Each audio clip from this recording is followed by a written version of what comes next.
All right. Should we start?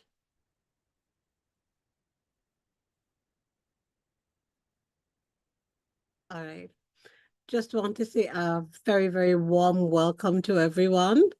We are joining us here this evening for the CANQATE webinar series of 2024.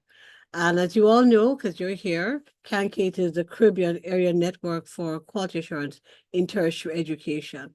And this webinar is entitled Effective Grant Proposal Writing, Avoiding Common Pitfalls. And we're really grateful for our presenter, who you'll meet and hear more about in a short time. And he will be leading us through some really important steps in terms of how we can make the most of writing our grant proposals. To start, I'm Anna Perkins, and as you would see from the poster that's up, I'm your moderator for this evening's webinar. I'm a senior program officer in the Quality Assurance Unit at the University of the West Indies, and my portfolio is the Mona campus. And it's my pleasant task to guide you through this evening's proceedings. We'd like to start off, first of all, by inviting Mr. Curtis Floyd, and Curtis is the president of CANQATE. Curtis, please bring welcome. Thank you, Dr. Perkins, good friend of ours, and colleagues in education.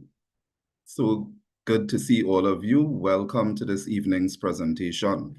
This evening is really the final in the series of webinars that we've been having over the last couple of years, and at least for this year, the final one that we'll be having this year, just before our CANQATE conference, which you'll be hearing more of shortly. We really are very, very pleased to have all of you make the time to be here this evening.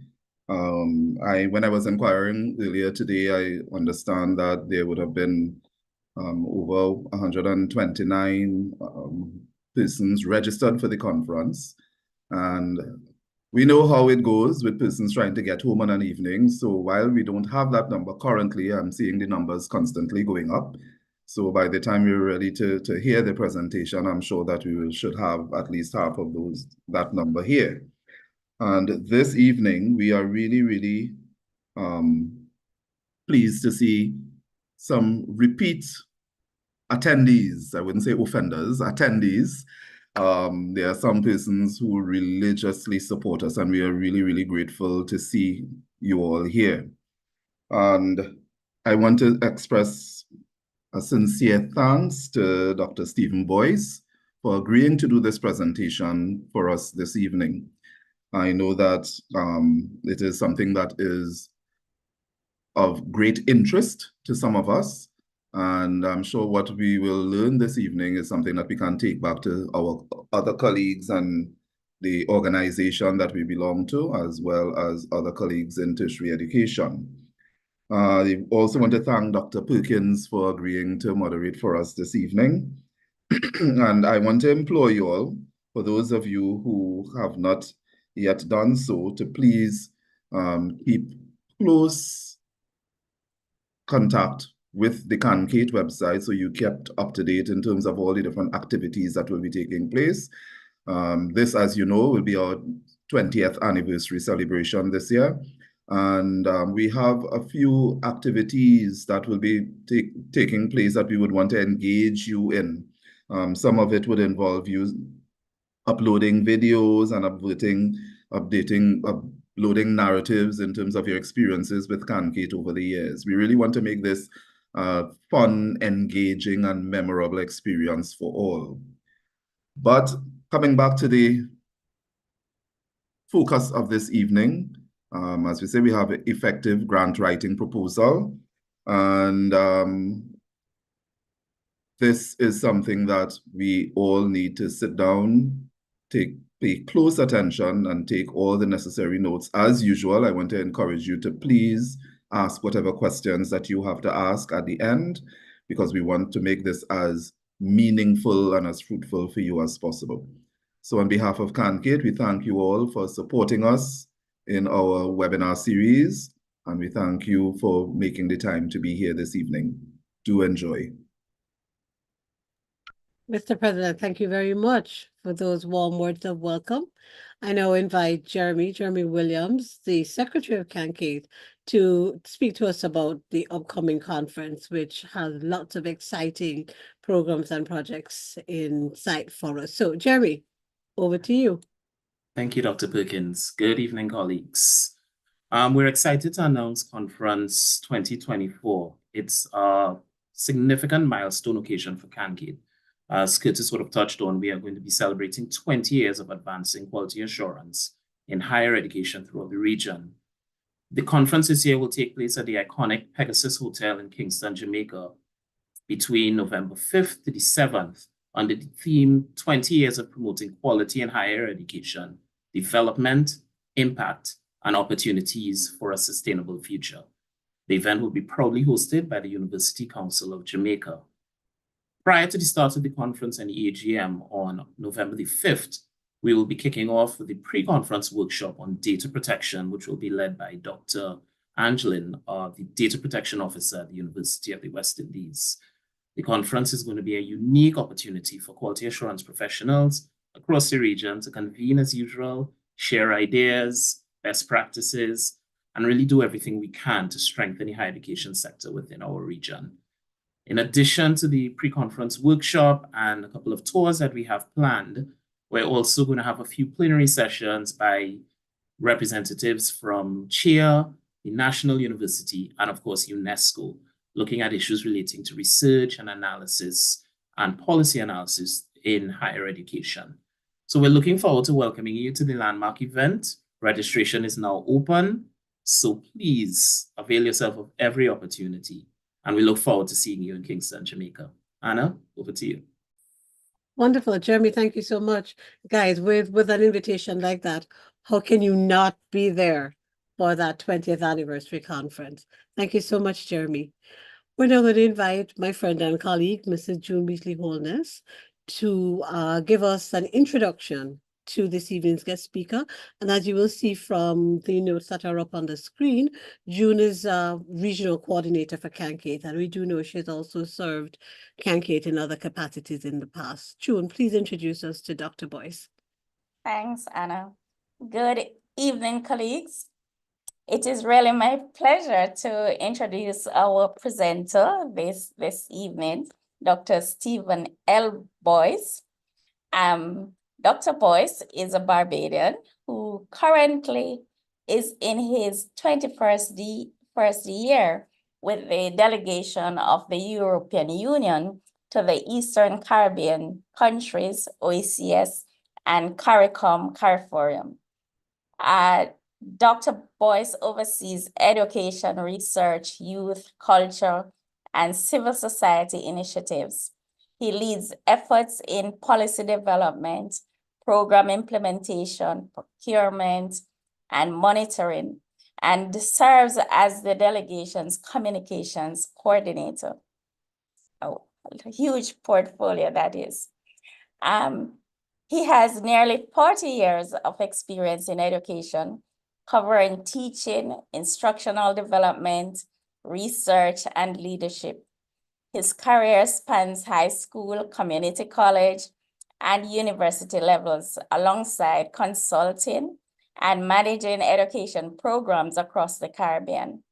He has also collaborated with community groups and youth organizations. His research focuses on knowledge management, educational technology, and teacher preparation in technology integration.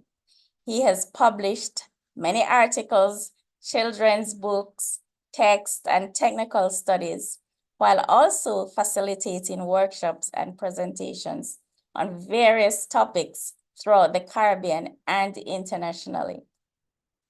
Dr. Boyce holds a bachelor and master's degrees in biology and a doctorate in educational leadership with a focus on technology.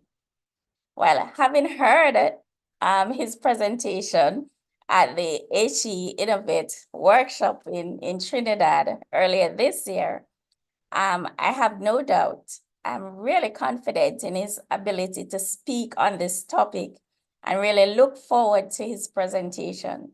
So, ladies and gentlemen, help me welcome Dr. Stephen Boyce.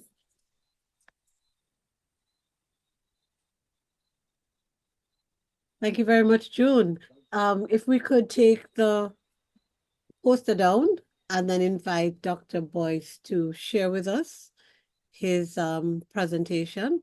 And after such a rousing welcome, I know that we're in for a treat. Dr. Boyce, thank you so much, and over to you. Great. Thank you so much, Anna. First of all, to check, can everyone see the presentation? Perfect.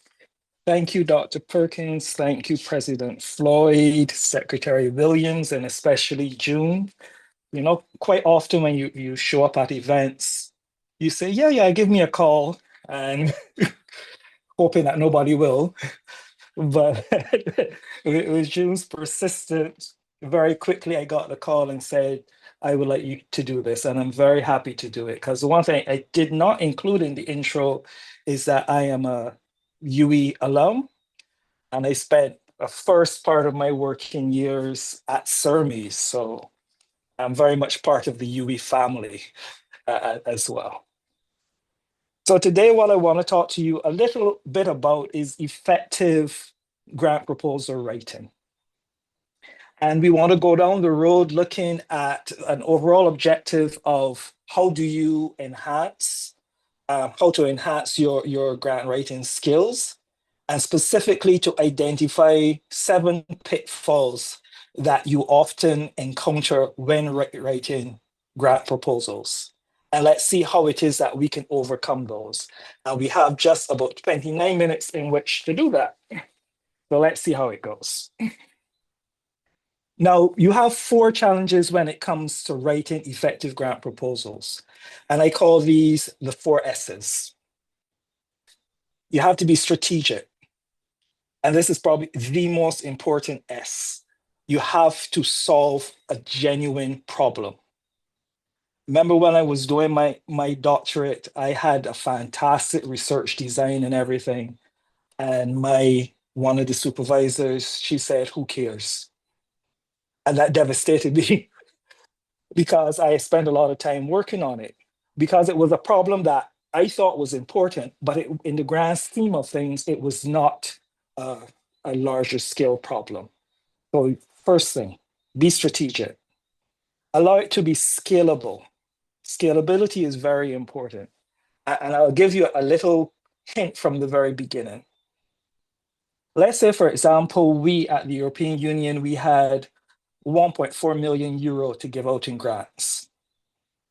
We get a number of fantastic grant proposals and we issue 3 400,000 euro each. That leaves us with about 200,000 euro behind.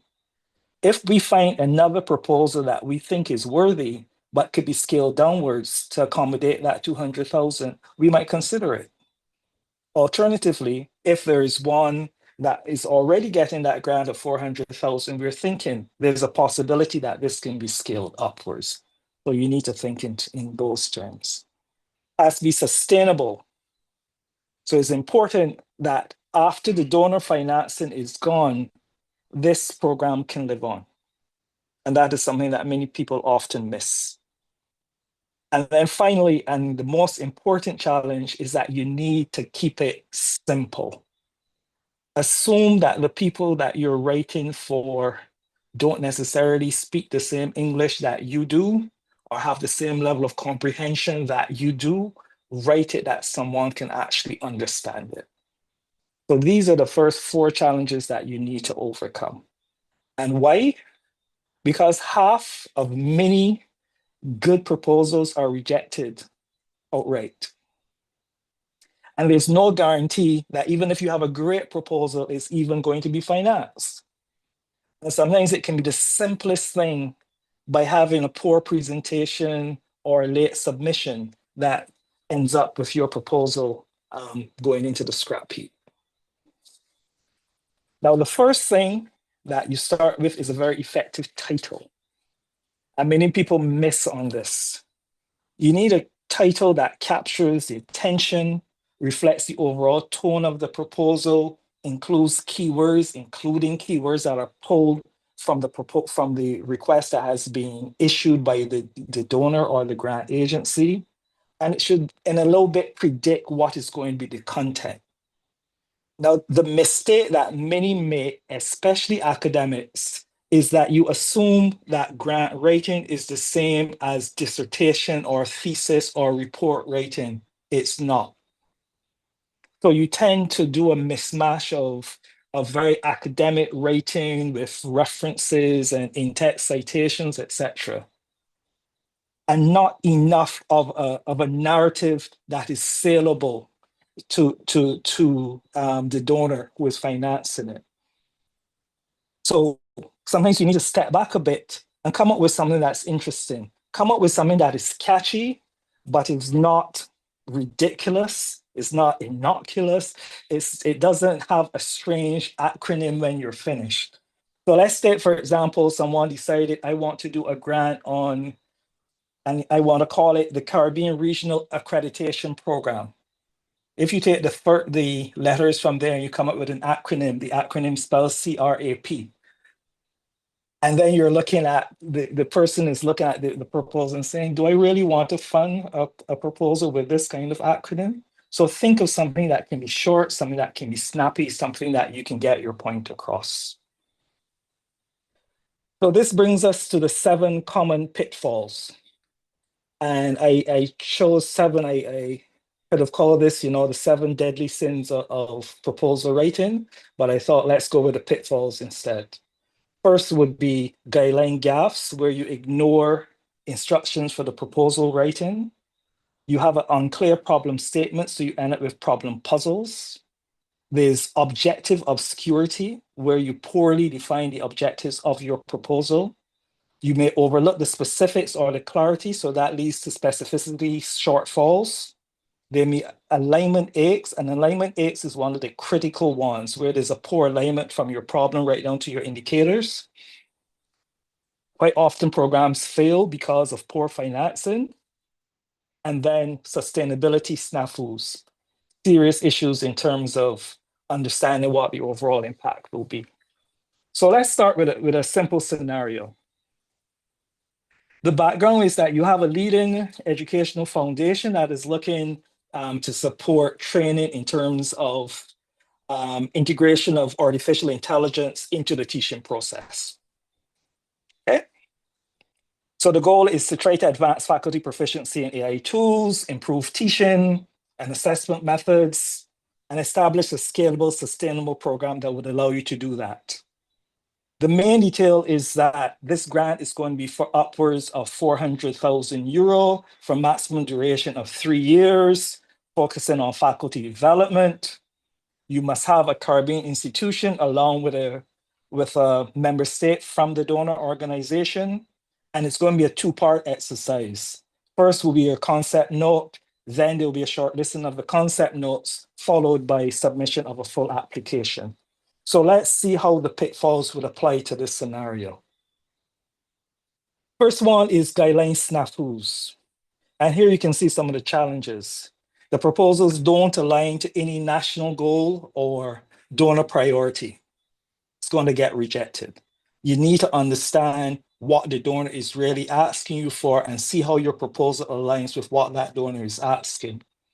Quite often people ignore the submission guidelines, and it's important to read all of the guidelines carefully. Pay attention to if they're asking you that you have to have a co-applicant, as we have in this scenario.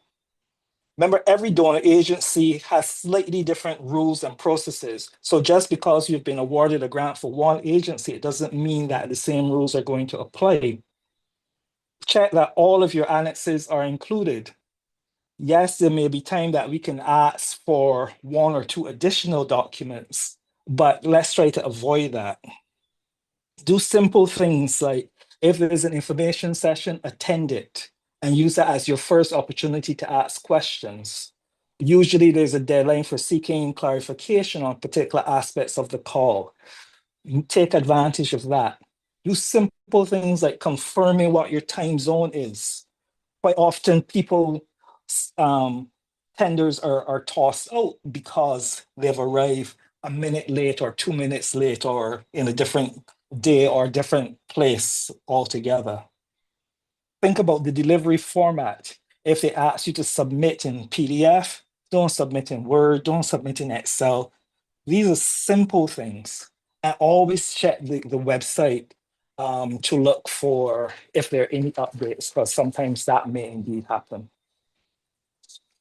Next comes your problem puzzles, where, and this goes back to the who cares.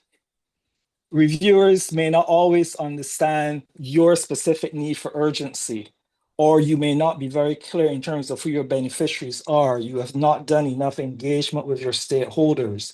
You end up with a very vague problem statement. So an example there is faculty members need more training to stay updated with teaching trends. Exactly what does that mean? What is the real magnitude of that problem?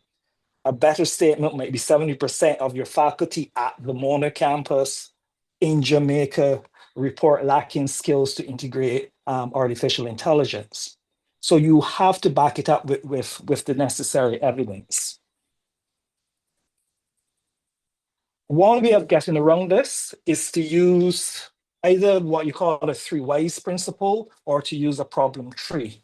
And how it works is if you start with the symptom, let's say here, the secondary effect is decreased institutional competitiveness. Why do we have this?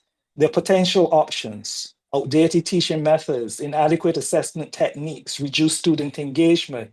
Why is this the case? Maybe because it's limited IT or AI integration. This is now your core problem. And from there, you can ask another series of whys to find out what's the primary cause. It could be insufficient AI training, it could be limited resources. And then your next set of whys gives you the ultimate cause: insufficient funding, lack of institutional support, limited access, etc. Okay? Then it takes us to your objectives are then similarly obscure. How do you get, why is this the case? Because quite often you end up with too many objectives. Here, focus on 2, 3 objectives. Keep it focused. Quite often you hear about SMART objectives. You'll see a slide on this very quickly. And try to avoid the part where you have an objective to say to do something through something else. The minute you include that through part, you have moved away from the objective into the activity. So here's an example. Instead of enhancing faculty development, we can instead say to equip 75% of faculty with the skills to integrate AI. So you're very specific in what you're doing. You're measuring because you're looking at 75% of it, and you're setting a timeline for 2 years. So this is, Stephen, yes. could I ask you to just stop sharing and reshare to get, so we can get that image off, yes, off the screen? To get this image. Yeah. Okay. Okay, 1 second. Thank you. Sorry to interrupt. No problem.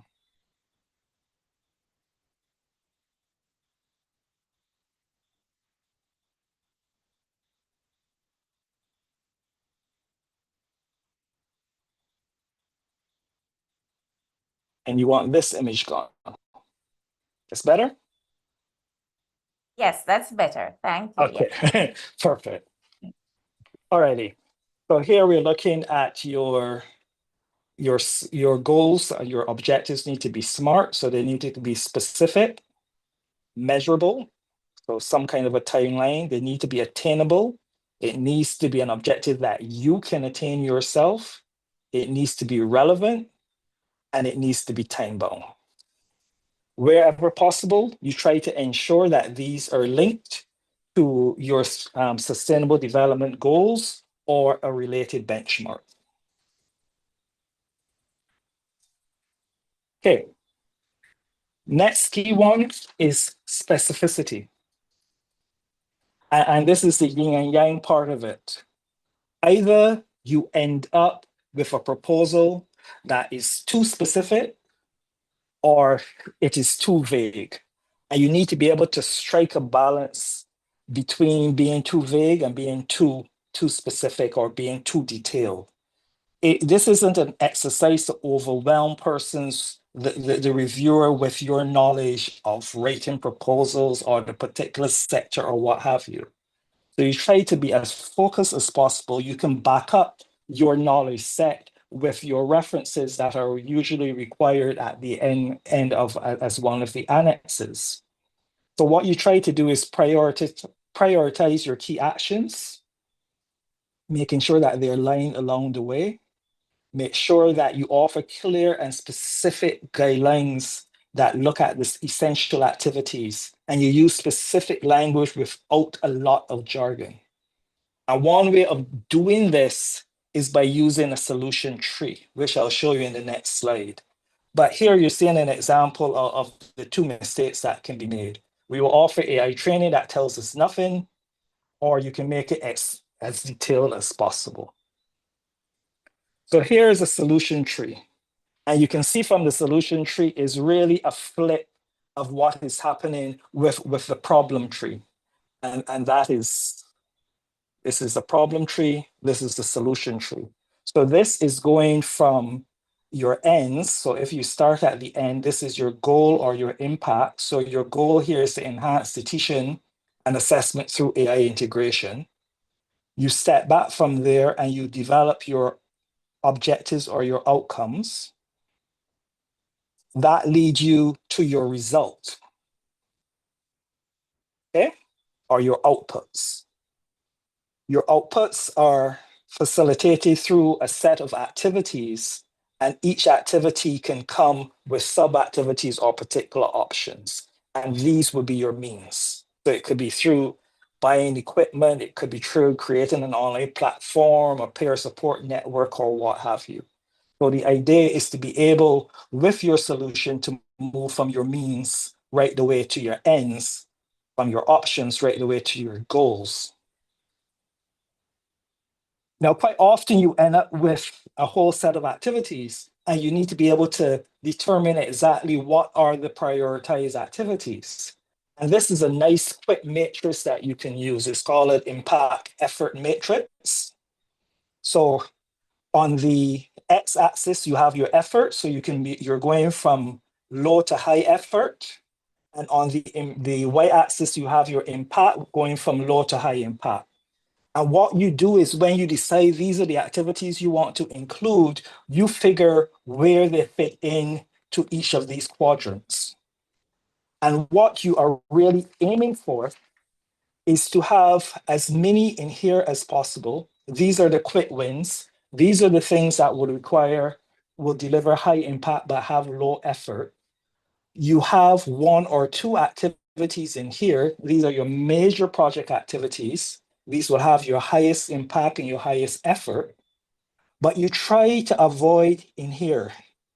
These are things that just are wasting time. And then there will be some that will be involved in here, your thankless tasks. Quite often you will have to incorporate some of these. The challenge with the thankless tasks is sometimes they can consume quite a bit of the lead up of your project. This is putting staff in place, putting your team in place, putting equipment, etc., etc. This can take up quite a bit of time and is often underestimated in your project planning. Okay. The next pitfall is alignment, and this is one of the most serious ones. Quite often you end up with significantly flawed logic. There's a misalignment from your objective down through your activities, etc. And quite often this will happen if you have a host of objectives. So that's why I always suggest you focus on 2-3 objectives and then you build from there. That reduces the risk of having a misalignment. Quite often, if you want to test your logic, share your proposal with someone who is not directly involved in it to see if they can see themselves in the proposal. And if so, they may be able to help you to refine it a bit, because you want to be able to go from the beginning to the end and have a clear understanding as to what is really happening in that project. And this is where we talk about alignment. We need to be able to go from the input stage right the way through to the impact. So let's say an input may be the number of tablets. The activity related to that will be the conduct of a workshop. Output will be your completed workshop. Sadly, quite a few projects stop here. And you end up with an output indicator, which tells us nothing. Because you have conducted a workshop, because you have trained people, it doesn't mean anything is going to happen out of this. It's very difficult to determine what the real impact will be.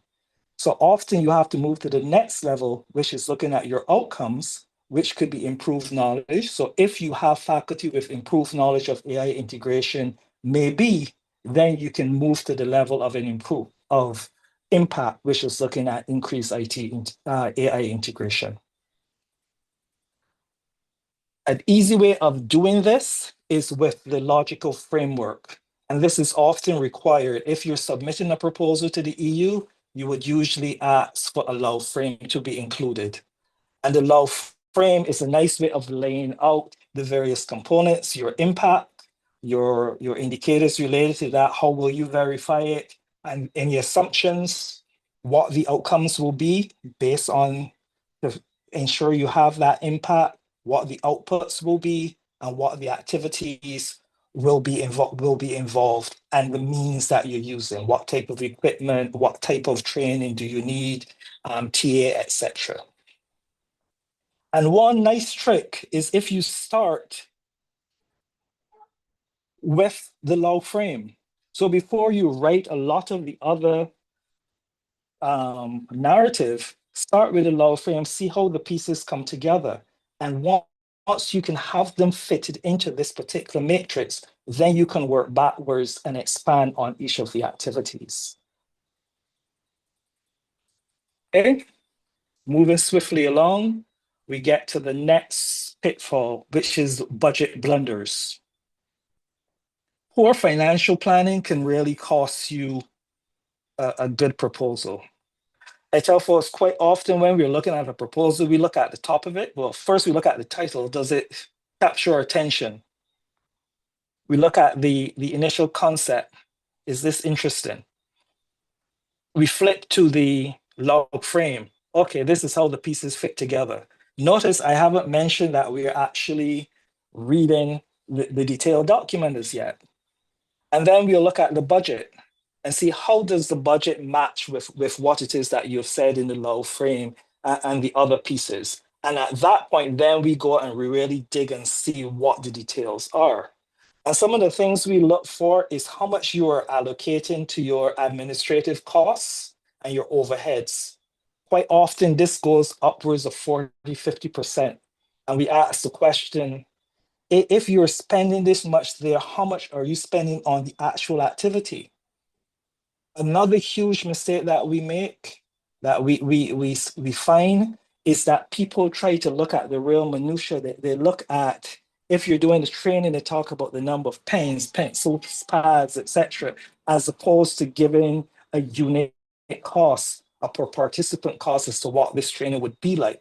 Again, it goes back to how do you make it scalable? So if we were to come back to you and say, you know what, we don't have enough funding for 100 participants, let's say we brought it down to 50, how much would that cost? It's easier to determine if we have a per participant cost as opposed to have what you have here. Another catch-20 that you may have is that you need to show evidence that you can manage a project of this amount that you're applying for. So let's say in the scenario we're asking for 400,000 euro, you must show that you have managed projects before of 400,000 euro. And you ask the question, how can we get a grant if we've never done something like this? So this is often where you have to bring in your co-applicants, or you try to show a progressively increasing the volume of grants that you've been able to manage over the course of a year, etc. Something very important as well is that you must be able to show your cash flow, because we want to ensure that if for one reason or another, the money does not get to you within a couple of weeks, the project does not come to a standstill. So here, I call these the 7 C's of budgeting. 7 C's, you must be consistent. It must match what you have in your text. It must be compliant. It must respond to the guidelines. It's very clear. It's very easy to read and digest. The numbers must add up, so it must be correct.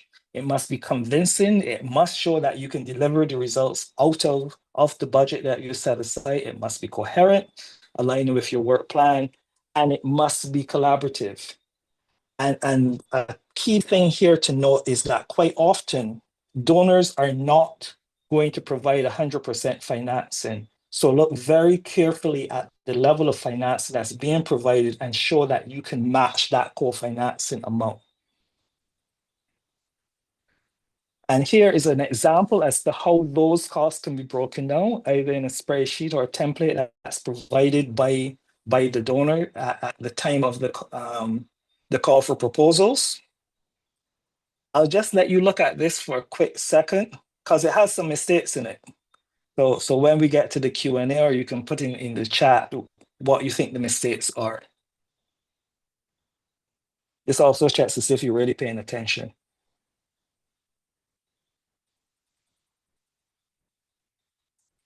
Okay, so you try to break down in terms of your human resources, your salaries, your consultants, etc. A lot of the fees are going to be wrapped up in here. If there's international travel or local transportation involved, if you have to purchase equipment, again, sometimes it's better to be very general here and say computer technology, as opposed to saying a computer with X amount of RAM, etc. Because then if you're too specific, it is very difficult to change what you're requesting. I'm not quite sure how to help you with that. Thereafter. And then also include a component in terms of visibility and communication, any other costs, and if an audit or evaluation are required. Again, very critical because you're not spending your money, you're spending someone else's. So it's important that you have a proper accounting system. Okay, moving on. The last one is your sustainability snafus. We need to be guaranteed that after the funding comes to an end, the program or the initiative can continue. And this is often a serious flaw that we find in proposals that are submitted. And quite often, the assumption is that you'll get another grant. So I suggest to folks, write the proposal as if it's the last money you'll ever receive. What would you do with it to get maximum bang for buck? And this is where having a modular approach works. So it can be scaled up or it can be scaled down. It can be replicated. It can be shared with other countries, etc. And there must be an exit strategy for you as the person delivering on the program and for the donor as well. So again, you think from the end and you work backwards. So if we were to evaluate a program, we look at 5 critical areas: relevance, effectiveness, efficiency, sustainability, and impact. Relevance, that it makes sure that it is solving a realistic problem. It is effective in terms of it really ensures that you're able to deliver on what you've suggested. You have a certain efficiency in terms of utilization of resources, including financing for it. It is sustainable and it does deliver on the particular impact. So those are the 7 key pitfalls, but in addition to that, there are a couple of extra tips I have for you. Always try to write a very strong concept from up front, clear and concise summary, so you know exactly what you're doing. This is like your call to order. Prepare a clear elevator pitch. The elevator pitch is usually like a 30-second, 60-second pitch, and you call it elevator pitch. If you're going up in the elevator with someone that asks you what you do, you should be able to tell them in 30 seconds and they understand. Right? So you have to be able to sell your capacity without overselling. Avoid shortcuts. So you have to ensure authenticity. And I know now there's a temptation to use artificial intelligence, AI. So whether AI is standing for artificial intelligence or another individual rating the proposal for you. And quite often we can pick up on that. Very recently, we had received 2 proposals, and the only thing that was different between the proposals was the title, basically. Format, structure, everything was the same. How it was going to be implemented was the same. You just basically look for a particular set of text and replace it with something else to make it that particular project. So try to avoid things like that. Ensure consistency of style. Quite often a proposal is going to be written by several persons, but try to ensure that it is one consistent voice that we read and one consistent look, etc. Check for grammatical errors, check for budget errors, check for calculation errors, etc. Remember that proposal rating is iterative. So quite often you'll get to the end and you go back to the beginning. You find an activity, you go back. Is there something else that we can do better? How can we make this as concise as possible? How can we make it as realistic as possible? How can we get the bang for buck that we're looking for? Okay. And when you've done all of that, you can submit. And the presentation slides will be available to all those in the webinar. So you don't have to worry about this in detail, but make sure that you have your own checklist. Quite often there's a checklist that comes with the call for proposals, and is not just a guide, it is something that you have to make sure that you can go through and you check that all of these things are being included. And we do this as the first administrative check. Sometimes people don't make it past the administrative check because they've not spent the time to put all the information in place. So that's your checklist. Notice I didn't really talk a lot about the EU because the tips I'm giving is what you can use for any presentation, any proposal submission. But if you are very much interested in our funding, this is the portal that you can use. And this is where you'll find all of the funding opportunities available under the European Union. And finally, I hope you do enjoy the road ahead, that you review your proposals based on the tips that I've provided today. You engage with others, you get feedback. If it is something that you would like me to look at, I can always have a look once it's not one of ours during the time that is actually, the tender is actually out or the call for proposals is out. Always stay informed of best practices and, just start drafting and revising your proposals. And that's it. I think that is exactly 30 minutes. Thank you. Fantastic. Jeremy, could I be given permission to restart my video, please?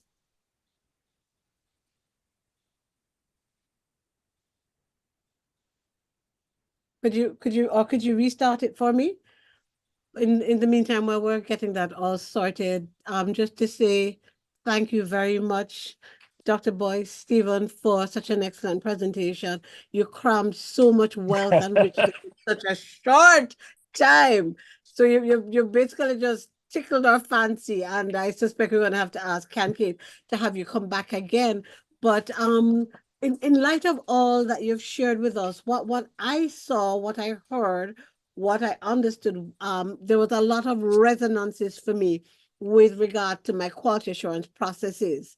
So, talk about effectiveness, talk about making sure that you comply with all the expectations of the donor that's receiving the proposal. They talk too about ensuring that it's relevant, making sure that there's a means of checking for outcomes and assessing and all of that. So there's a lot of resonances, I think, that my colleagues who are here with us this afternoon would have heard. But in addition to the resonances, what I also got was that you shared with us so many very useful tools. And I'm kind of now recognizing you're a bit of a gardener on top of everything else. So I like the problem tree and I like the solution tree and how the two go together.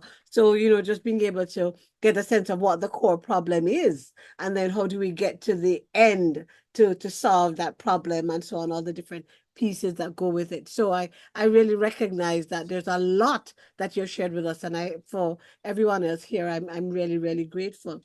This is our opportunity to ask questions. There are two ways you can do that. You can raise your hand, and I'll acknowledge you once I see you, but you can also put questions in the chat, and then I'll be happy to pose them to Dr. Boyce for you. But given that I've been asked to moderate, I'm going to take the moderator's privilege and start off by asking the first question. So, Dr. Boyce, you mentioned in passing an exit strategy, both for the team that's engaging with the proposal and implementing, but also for the funder. I'd love you to tell us a little bit more about what you mean by an exit strategy. Why is it necessary? And what are some of the examples of what such an exit strategy could look like? So we could start there. Okay, great. Sorry, wrong thing. Great. Great first question. An exit strategy for us. So let's say, for example, you say you want to bring on technical assistance to support capacity building in a particular area. If you're bringing a consultant to talk about development of XYZ, the point at which that consultant leaves, you should ensure that you have built capacity in your organization to take over that function. And quite often people do not. So that's why I say the solution often then becomes to hire another consultant. And when that comes back to a donor and say, but we already provided capacity building, we've done it in 2 tranches. Why haven't these people built capacity at this particular point? So for every consultant, every external consultant you bring on board, you should have a way of ensuring that there's someone shadowing them so that going forward, you will have a new, you will have the capacity built. And another exit strategy can be a diminishing amount of financing over the course of a 3-year program. So let's say how you weight it. The first year, you have a majority of the support is coming from the donor financing. The next year, it reduces to 60%. The next year, it is 40%. And by the time the project is wrapping up, it is about 20%. So that a donor can see that once the donor funding is pulled, you already have a mechanism in place to be able to deal with that. Some people may use, let's say, a train-the-trainer model or something so that you don't need to have that magnitude of external technical expertise, etc. So there are different models that are available for that. Okay, wonderful. That's really, really helpful. I have always had a concern about the financial dimensions of writing proposals and getting funding into coming from donor agencies that have really strict guidelines and so on. And I noted the point that you made around the concern with cash flow, so that if funding doesn't show up at a particular point, then we can fill the gap. But then what that does, though, Stephen, is that leaves some spaces where people know it makes no sense for them to even apply for a grant, because they're not in a position to finance or to put any money into the program per se. I'm wondering, is there a space, for example, for sweat equity? How do you quantify sweat equity in a way that could be seen to be the contribution of your particular organization to this engagement, so that could count as well? So I'd love to hear more about that as well. And people, please remember, feel free to share. Yeah. Feel free to share questions in the chat, and then also put your hand up and I'll acknowledge. But the point you've made is exactly that. There is an opportunity for in-kind contributions. And I think quite often what happens is that the person who is leading the project does not fully account for the contribution that they're making to that project, and they do not quantify that contribution. So let's say it takes 20% of your time to assist in a particular program. Determine what does that 20% of time equate to. That is the in-kind contribution. That is the co-financing that is being produced. If it is that instead of having to rent an additional space, you're using part of the university's property. How much is that in rent? You know, these are things that you don't think about. So you're always thinking we need to have X amount of monies available, etc., and you don't fully recognize what you already bring to the table. And what you can't bring to the table yourself, that is where you look to other donors for. So you may not be able to, not donors, other partners for. So you may not have managed a 400,000 euro program yourself, but there may be a European institution that has. There may be another Caribbean university that has. You pull them into the mix. So while you will be doing the heavy lifting, they're supporting you on the financial side of things. Really helpful. Because I also recognize that donors seem to like when proposals are coming from multiple organizations. If you could pull together sort of a team representing several institutions to you know, make a more sort of diverse team that's working on a project. And cross-fertilization is important because and it goes back to, you know, who cares? You know, you come up with a problem and you assume you're the first person ever having dealt with that problem.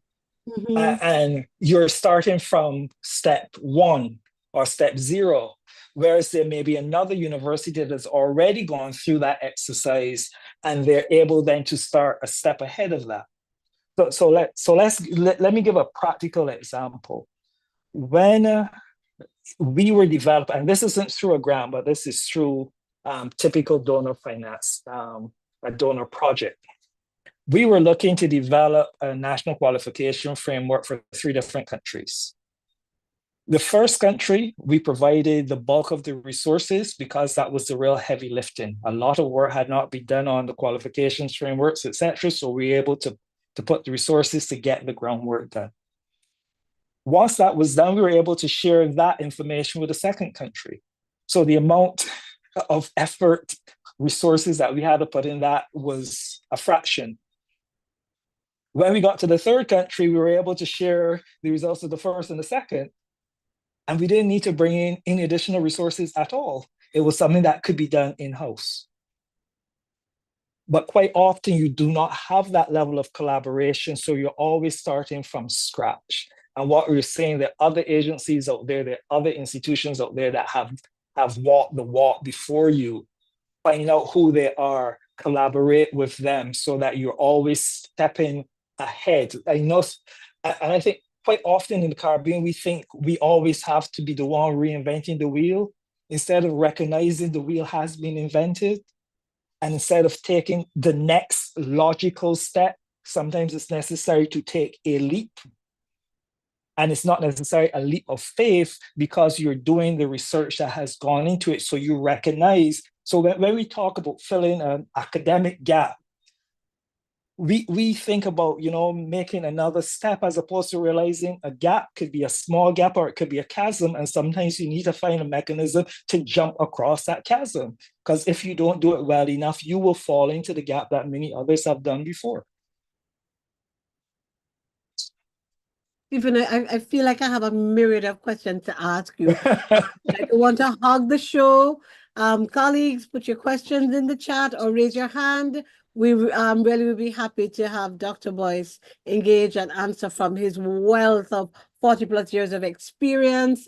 And he's such a wonderful and engaging presenter. You could talk to him forever. So please put your questions in the chat. Stephen, I do have another question that I want to engage you with. But before I do, you did ask us if, when you shared that slide with us, if we could pay very keen attention and identify if we saw what was wrong.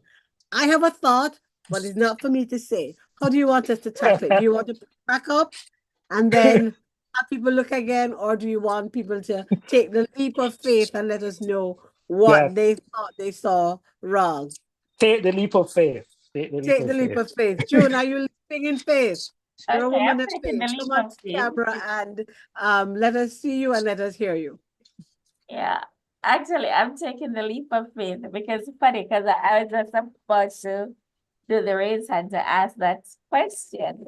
And when I Mhm. looked at it, I was looking at the salary, the Mhm. part of it, and wondered if you're making a proposal, if you shouldn't have if you shouldn't be contributing to salary instead of leaving everything up to the donor as well. So I was wondering if that was the error.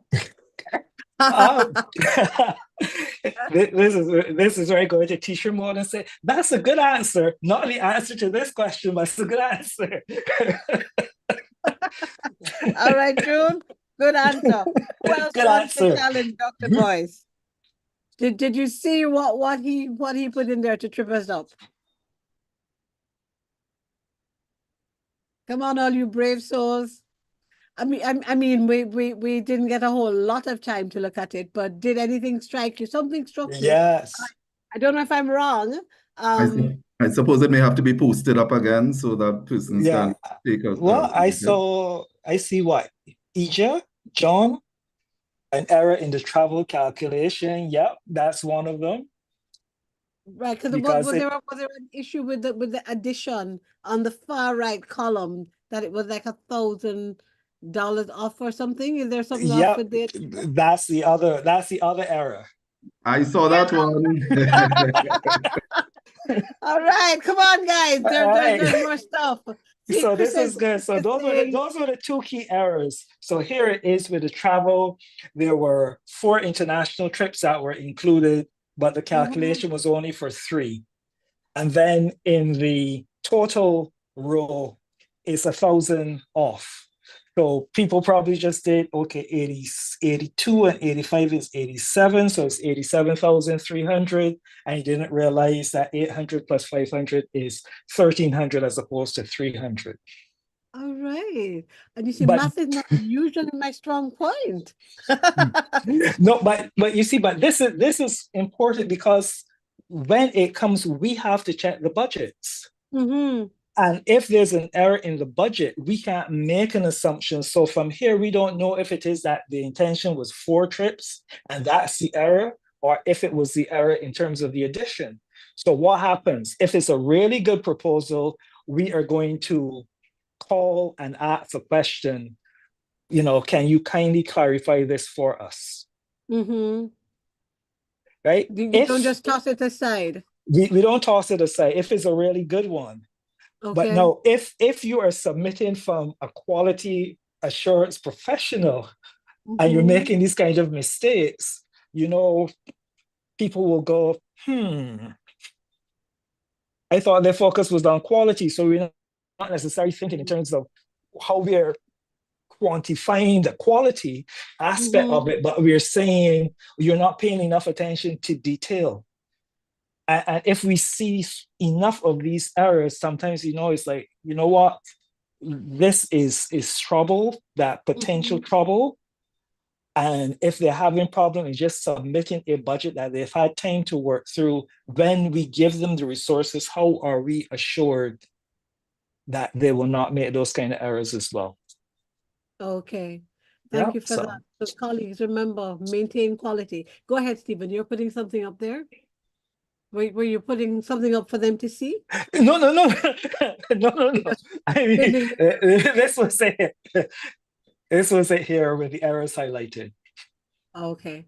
Right. Christina, does that help? I see you are or it's Michaela that was just asking to be sure what the errors were. So it was the travel budget and it was all the final addition that were the 2 key errors. Although June did take us in another space and ask questions around the salaries that were proposed, and should the proposal not also carry a bit of that as well, if I understood. Correct.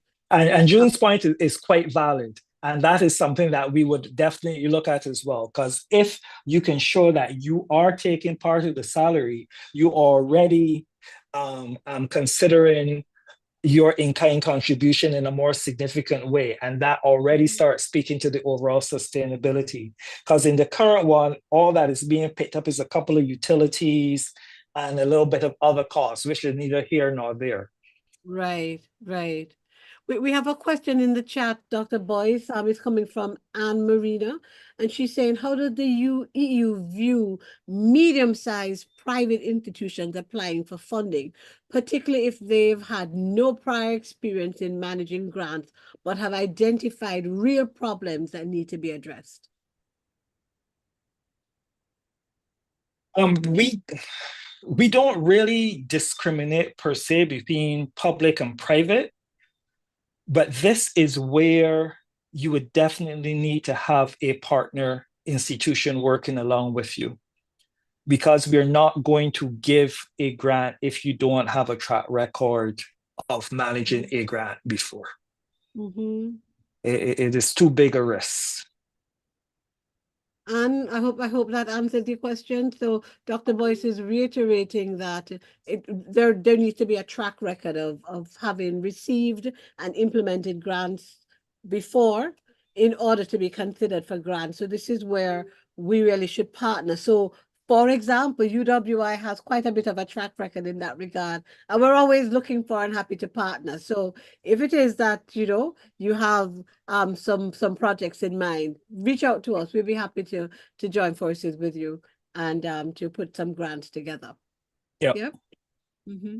I'm going to take my other question while people think about what they have in mind to ask a little bit deeper. Dr. Boyce, I did say that the budget part, the finance part is what concerns me.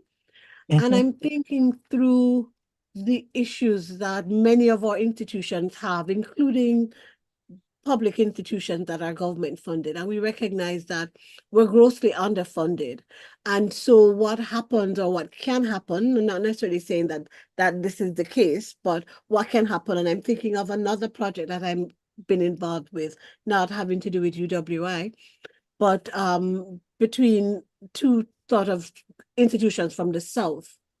And one of the things that happened with regards to funding that came in for a project was that the institution was in some financial crisis, and it seemed like the funding was absorbed and used to sort of, avert a particular crisis for the institution, which then impacted on how the institution was able to make use of the funds effectively in terms of what the project had been, approved for.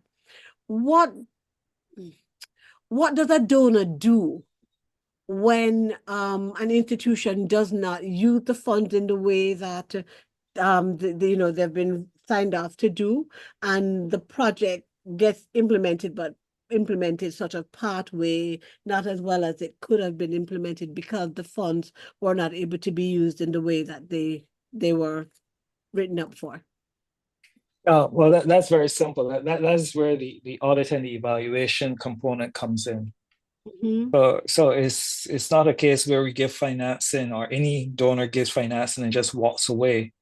Each year, each quarter, or whatever is the reporting period, you need to provide narrative reports, you need to provide financial reports based on the quantum of financing. Usually those financial reports need to be audited with receipts, etc. And we will only pay for things that are related to the project. Mm-hmm. And there are scenarios where if that is not clear, then the funds will have to be reimbursed. Okay. Can you force an institution to do that? It's not even a force in it, it's legal. Because of what you signed off on for the contract. Yeah.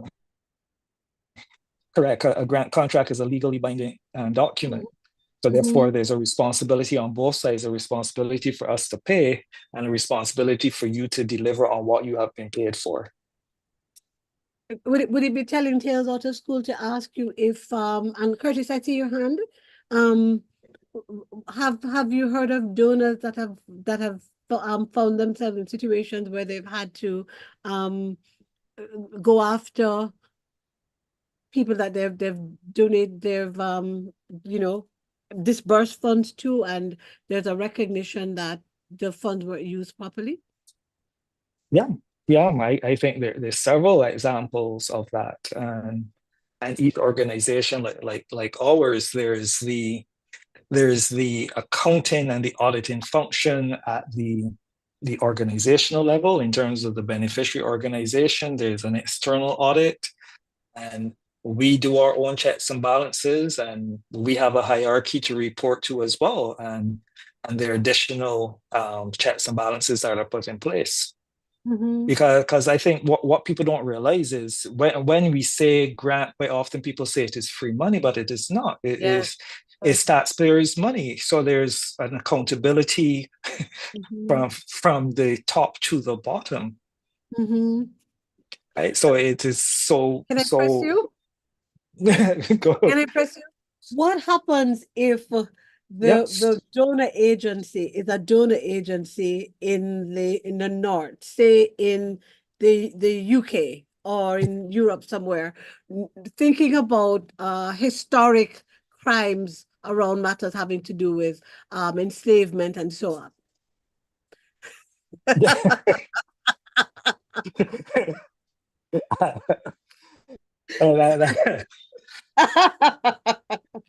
That's a question that I put you on the hot seat. Don't answer. Curtis, Oh. You see, at the end of the day, it is still a contract, and the contract wasn't for what happened before. You have said, I am going to do X, and you have received a grant to do X. If you decide Right. to do Y, it is very different. So, and I mean, it's as simple as if you write in a contract, you are going to buy Android phones. Mhm. And without asking, without providing justification, you go and buy a different platform, there's a risk that it will not be acknowledged as an eligible expense. Uh-huh. Right? So it could be a genuine case where you could not find them on the market. So therefore you had to go with a substitute. But because contractually you have said you're going to buy a specific item, if for any reason you cannot purchase that item, you need to come back and have a discussion and have an exchange of letters, or you have an addendum to your contract to support that change that is happening. If it is that it is clear you're not going to be able to spend X amount of the financing, you can also come back and say, you know what, based on circumstances, like during COVID, a lot of programs either had to be extended or some of the charges needed to be shifted. So where a lot of travel was expected for training, etc., that was done online. So therefore, there was a lot of money that was still available on those budget lines. And many beneficiaries could come back to us and say, you know what, we didn't use it for this. Can we use it now for this new emergent priority? And we can have that discussion, but it has to be within the contract. Thank you very much. I appreciate that you tackled the question. Curtis, you had your hand up. Yes, thank you, Dr. Perkins. Dr. Boyce, my question was really sort of piggybacking on the question asked earlier on by Dr. Perkins, with regard to the point that you made, where if persons are not in alignment with what they would have proposed, that you sometimes have to ask for the grant to be reimbursed, as the case may be. Just out of curiosity, over the number of years that you've been working, can you give a percentage of how many of those institutions would have fallen into that category, where you would have had to ask for reimbursement, as the case may be? I can't and I wouldn't, because these are for different reasons. So to be able to summarize it is very difficult. It's for one reason or another. In some cases, it could be a simple scenario where the main person involved in the project passed away, and there was no other person that shared the vision for the project. So it couldn't be taken over. A simple reason where the time ran out for commitment of the funds. So therefore, we had to take back some of it. A lot of that would have happened during the COVID period and otherwise. There's some cases where you're dealing with many of the grants go to civil society organizations, etc. And there may be a fluidity in the staffing of those organizations. So there are different circumstances. So to be able to say, well, 10%, 20%, or whatever, that would be unfair. Okay, thank you for that, because I'm aware of a situation currently, someone whom I know, and they're applying for a grant, a small grant, and all they have to do is to provide the justification for the grant. There is no follow-up afterwards to see that, that the funds were actually utilized, or for you to report out in terms of how the funds were utilized or anything like that. They just created this grant for this purpose. You apply. Once you're justified and you qualify, they provide the funds for you and you utilize it however you please. Yeah. For us, and I know many other donors, it's not a blank check. And that is why it's so important that you're very clear what it is that you're asking for, and the means must be appropriate to deliver on the particular objective. So as an example, if you go and buy a $2,000 laptop for the exercise, that's fine. But if you go and then buy a $1,000 laptop case to put that laptop in, we are going to ask questions. Any donor will ask questions on that. So that is something that will be deemed ineligible. If you did not put in travel within your proposal and travel is required, and you don't come back to us and ask, don't take it for granted that it is going to be honored. So you can say, well, I had to go to deliver on it. Well, I'm very sorry, you should have come and asked the question first. So it is not necessarily the EU being punitive in these situations, or any donor being punitive, because at the end of the day, a grant is what you have said that you are going to do. We didn't tell you to do it. We just asked you to follow the guidelines. You say you're going to do it, and you're going to do it in this particular way. And we have signed off to say, yes, we accept this. If for any reason you find out you cannot do it in this way, you need to come back. That's Thank you for that. really, really helpful. Thank you for that, Dr. Boyce. And Curtis, thanks for that question. June, I see your hand. Yeah, actually just piggybacking on Curtis's question about getting funding. And so my question is, if you submit a budget for a particular sum, you get the funding, but you implement the project, but you didn't use all of that money. What happens? Says you use 90%. Would the 10% have to be returned to the donor, or the organization can keep that? Okay, June, we got our answer.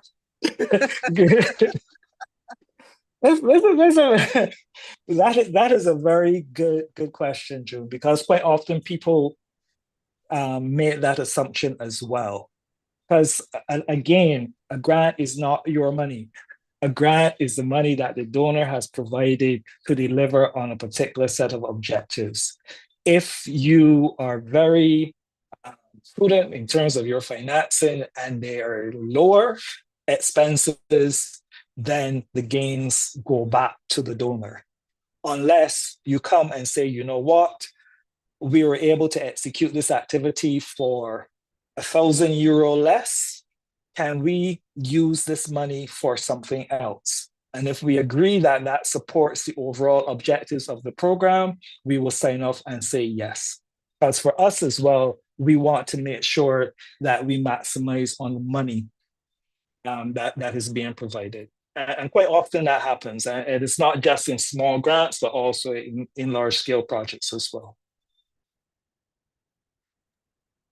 It's always about keeping contact and communication with the donor for how we use the donor funds. Yeah, and it also means being very, remember where I said don't be too specific, but don't be too vague. Mhm. So if you say technological equipment or digital equipment will be required, and that is under your budget line. Digital equipment can be a computer, it can be a mobile phone, it can be digital camera, etc. Right. So if you bought the initial thing, because initially you said it's laptops or computers, and then you have a surplus, you say, you know what, I would like to now use this to buy some cameras, or I would like to use this to buy something else. We say, you know what, it's still the same basic purpose, it's still under the same budget line, and we do allow for movement within that budget line, then fine, you sign off and we get it done. But if you're very, very specific and you're saying you're only buying this particular type of stuff, that makes it a little bit more difficult for us to then say, okay, let's do this. But the main thing is that it supports the overall objectives. So that's why I keep hammering home. If you have the proper alignment, if you have a well-aligned law frame, and we can see that flow, it makes life a lot easier for everyone. So we can see where a particular activity fits back in up that chain to deliver on that objectives. Mm-hmm. The whole idea of applying for and implementing and evaluating and reporting on a grant, which really is about impact, it's not just outputs. And again, the language is so in tune with quality and quality assurance. It's just fascinating for me, sitting on the other side. Part of what we recognize in quality assurance is the importance of training for our colleagues who have to participate with us in maintaining the system and culture of quality and so on. And I think through just how daunting, how intricate, how important it is to know a lot of what it is that you've been imparting to us this evening. What's the role of our donors in that kind of training and preparation for parties that are interested in putting forward proposals? What does the EU do, for example? It's exactly this. These types of sessions, and I think this is why when we were at the HE Innovate, June latched onto it. I say, you know, we will do this. And she took me very seriously. So we try to provide this level of sensitization outside of a tendering process. Once the tendering has started, we can't, because we can't be shown to bias what is happening. So I can't, if a call comes out, let's say a specific one on quality assurance, I can't say, hi, and a call just came out, let's work together on a proposal. No, I can't do that. But in periods like this, we can provide that level of sensitization. We can provide resources wherever possible. You can go on our site at any point and you can see what the various guidelines are. So if it is something that in a template you don't get, we can have that discussion as to how it can be best completed. I think quite often we will also share some of the successful applicants, so you have an idea in terms of what a winning grant proposal looks like. And then often when we launch an exercise, there's always an information session so that you can come, we'll walk you through. These are the things that we're asking you for under this call for proposals. Often there's a time for clarification. And if you have any questions, that's definitely the time that you raise it. But what I would say as an association, probably what makes sense is you have a couple of point people who continually monitor the portals that the various donor agencies have or the grant agencies have, so you can see what is coming down the pipeline. And you should always have a couple of concept papers that are ready to go, depending on the call that comes. Oh, so it's kind of like too when you're a researcher, you always have something in the back that when a call for paper comes out, then you can Yep. quickly refine and modify so that you can, because listen, a lot of these deadlines are so tight. So yeah. That's a good piece of advice. So colleagues, Dr. Boyce says we should really always have some content papers waiting and ready just to tidy up and go. So let's say, for example, and I didn't mention it here, but our biggest grant type program for education is Erasmus Plus. I don't know how many people in the room have heard about Erasmus. Part of it, yes. Right, so you will usually think about Erasmus from the academic mobility standpoint or from the joint master's perspective. But there are other components of Erasmus that cover capacity building for higher education, capacity building for TVET, etc., which could be conducive to partnership between a university and a Caribbean university and those in Europe to assist in capacity building in a particular area. So let's say you're looking at that particular training in terms of capacitation of your quality assurance functions. Then there may be another university in Europe that has expertise in that area that you can collaborate on a grant that can be funded under an Erasmus Plus initiative for higher education. Right. So I say in the non-fall period, it is time to think, have those papers ready, do a cursory glance.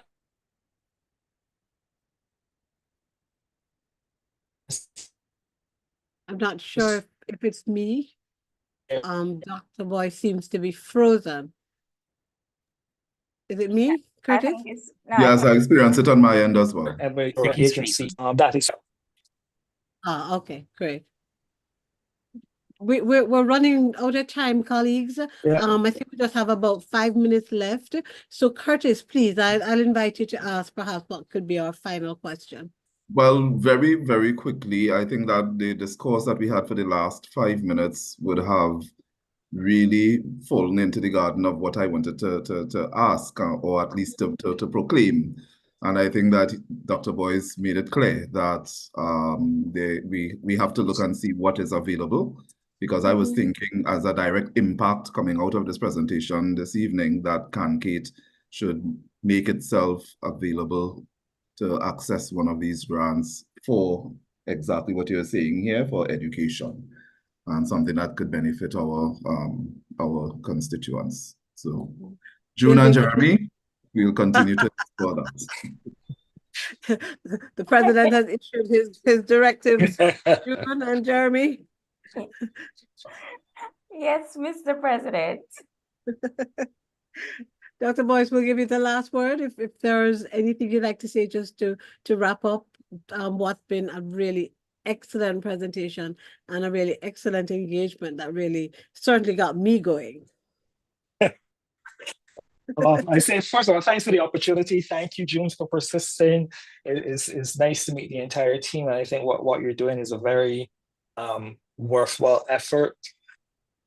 I say I have been in education for a while, and we've spent a lot of time working on access. We have spent a lot of time working on the quality, but getting, the real efficiency dimension of education going, that is what really will start to make the difference. And one of the things that I've been talking about when I'm speaking, especially to UE now, is that we need to be able to capitalize. And I would say I will take off my EU hat and speak as a Caribbean person. You need to determine what is the Caribbean learning experience. What does that look like? And that has to be anchored in proper quality education across the board. It has to be anchored in collaborations. It has to be anchored in options and opportunities for students and links to industry, etc. We're not doing enough of that. And I think your organization is well placed to help support those types of those types of efforts as we try to move ahead.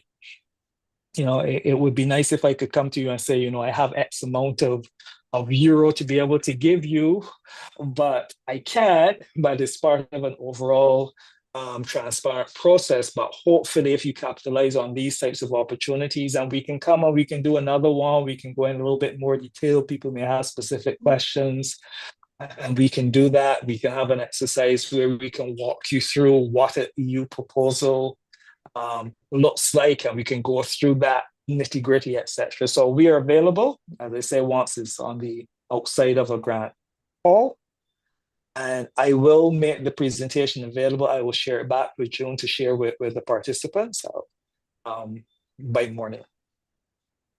Wonderful. Dr. Boyce, thank you so much again.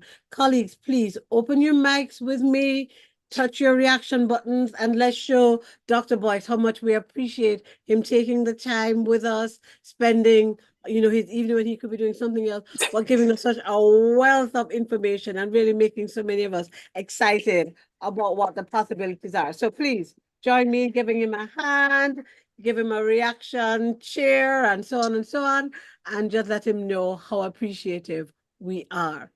So, colleagues, once again, I thank you for joining us for this CANQATE webinar series, the last of the 2024 series.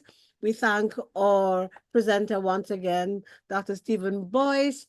This certainly won't be the last time. I think CANQATE will be interacting with him, as we will certainly be taking him up on the offer that he has made to really strengthen our capacity to put in really good proposals that can have the kind of impact that we know we need to have as we improve education.